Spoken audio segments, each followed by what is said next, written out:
الحمد لله رب العالمين والصلاة والسلام على أشرف الأنبياء وسيد المرسلين سيدنا محمد وعلى آله وأصحابه أجمعين. یاد رکھیں گے حضور کہہ دو صلی اللہ علیہ وسلم فرمایا فضلت بست، آپ نے فرمایا مجھے اللہ نے سارے انبیاء پر 6 چیزوں کی فضیلت دی ہے جو کسی نبی کو نہیں ملی. اللہ اکبر اللہ اکبر. واقعہ ہے کہ حضور کا جو مقام ہے وہ کسی پیغمبر کو نہیں ملا، کسی نبی کو نہیں ملا ہے. اس لیے حضور فرماتے ہیں کہ قیامت والا دن ہوگا لواء الحمد فی یدی ابونا ابراہیم تحت لوائی و ابونا آدم تحت لوائی. میرا ابا ابراہیم بھی میرے جھنڈے کے نیچے ہوگا، میرا ابا آدم بھی میرے جھنڈے کے نیچے ہوگا. ہیں تو میرے ابا لیکن میرے پرچم حمد کے نیچے ہوں گے. کہ صلی اللہ علیہ وسلم وہ 6 چیزیں کیا ہیں جو حضور کو ملی ہیں اور کسی پیغمبر کو نہیں ملی ہیں. ایک تو آپ نے فرمایا اوتیت جوامع الکلم، اللہ نے مجھے جوامع الکلم عطا فرمائے ہیں کہ ایک لفظ ہوگا لیکن معنی کہ دریا بہہ جائیں گے.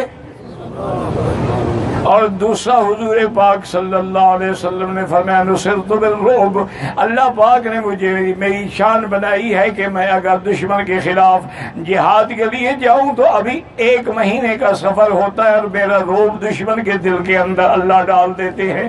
اور تیسری چیز آپ نے فرمایا احلت لی المغانم، اور اللہ نے جنگ کے بعد جو مال غنیمت ہوتا ہے وہ پہلے کسی امت پہ حلال نہیں تھا، اللہ نے میری امت پہ حلال کر دیا ہے. یہ بھی اللہ نے مجھے انعام دیا ہے.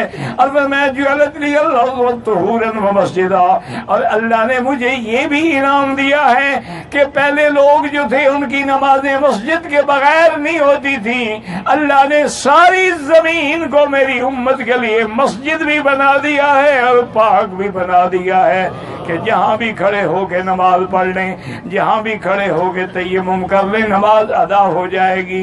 اور اسی طرح حضور نے فرمایا یبعث النبی الی قومہ، اللہ نے پہلے جتنے نبی بھیجے ہیں وہ اپنی قوم کی طرف آتے تھے. اس لیے ہر پیغمبر کہتا ہے الی مدین اخاہم شعیبا قال یا قوم، نوح علیہ السلام کہتے ہیں یا قوم، ہود علیہ السلام کہتے ہیں یا قوم. فرمایا ہر نبی کو قوم کی طرف بھیجا تھا. بعثت للناس کافۃ، اللہ نے مجھے ساری کائنات کا نبی بنا کے بھیجا ہے. کہہ دو صلی اللہ علیہ وسلم. اللہ اکبر اللہ اکبر اللہ اکبر. تمام قائم ہے، کعبہ بھی ساری دنیا کے لیے ہے. وضع للناس، اور قرآن بھی ہدی للناس، اور میرا مدنی بھی کافۃ للناس. آپ نے فرمایا کہ اللہ تعالیٰ نے مجھے یہ شان بخشی ہے. اور یاد رکھیں کہ اتنا بڑی عظمت کہ کائنات کے ذرے ذرے کے لیے اب اگر کوئی نبی، یاد رکھو عیسیٰ علیہ السلام آئیں گے، ہمارا ایمان ہے عیسیٰ علیہ السلام آئیں گے. اور اللہ کے نبی نے وضاحت کر دی ہے کہ عیسیٰ علیہ السلام جو ہیں ان کی والدہ کا نام مریم ہوگا، لقب ان کا مسیح ہوگا، اور انہ ینزل علی منارۃ شرقیہ بیضاء دمشق، دمشق کی مسجد کے شرقی مینارے پہ اتریں گے.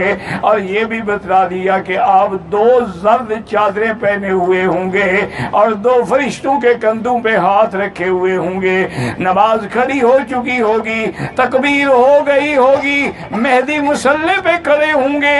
جب وہ دیکھیں گے بھی عیسیٰ علیہ السلام اترے ہیں وہ ہٹنے لگے. کیوں بھی جب نبی آ جائے کوئی اور مصلی پہ کھڑا ہو سکتا ہے؟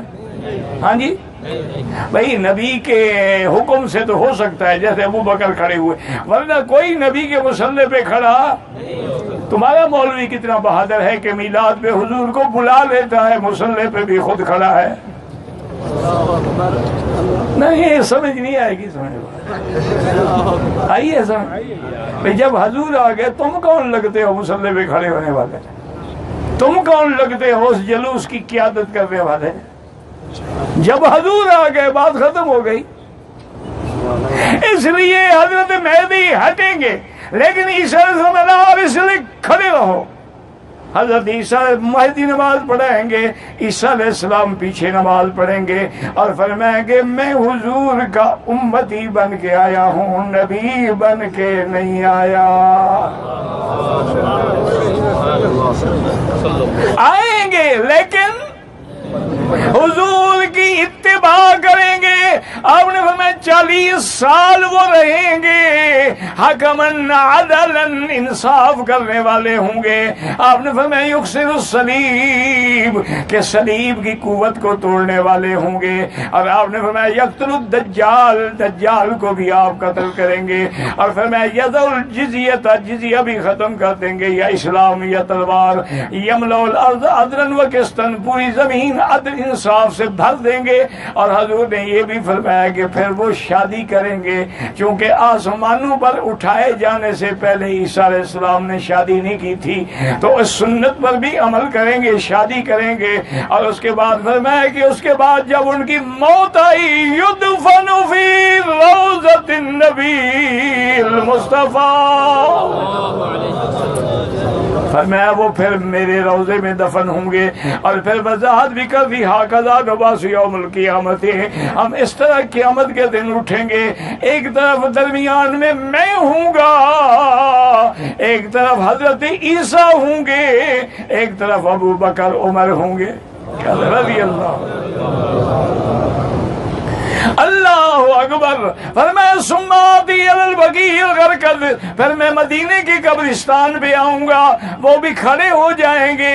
ثم انتظر لأہل مکہ، پھر میں مکے والوں کی انتظار کروں گا، مکے والے بھی آ جائیں گے۔ ثم اسوقہم الی المحشر، پھر ان سب کو لے کے میں شام عرض محشر کی طرف چلوں گا۔ کہہ دو صلی اللہ علیہ وسلم۔ اللہ اکبر۔ آخر دعوانا ان الحمدللہ رب العالمین۔ اللہ پاک آپ کو بھی ہمیں بھی سیرت طیبہ پہ چلنے کی توفیق عطا فرمائے۔